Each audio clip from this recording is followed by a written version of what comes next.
ఆపాడు. వాడు బండిని ఆపాడు.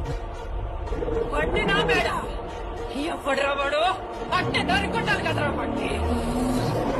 ఆ బండి ఆపింది పవర్ స్టార్ పవన్ కళ్యాణ్.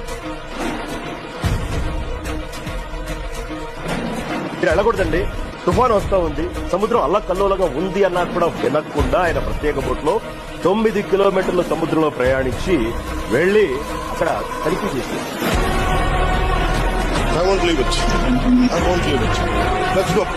రామచంద్రమూర్తి ఒకసారి చంపేస్తానని ప్రతిజ్ఞ చేసినటువంటి వాడిని రక్షించడం అన్నది మాత్రం ఎవరికి సాధ్యం. ప్రజలు పెడితే లొంగిపోతాం. మీ బాస్ కు తెలుసా ఎంత డేంజరస్ గేమ్ ఆడుతున్నాడు? అసలు జీవితాలు పోతాయి సార్. 10,000 మంది జీవితాలు సీజ్ ద షిప్.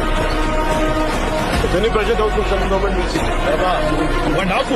వాడి ఊపిరి ఆగేదాకా వీడు ఆగదు.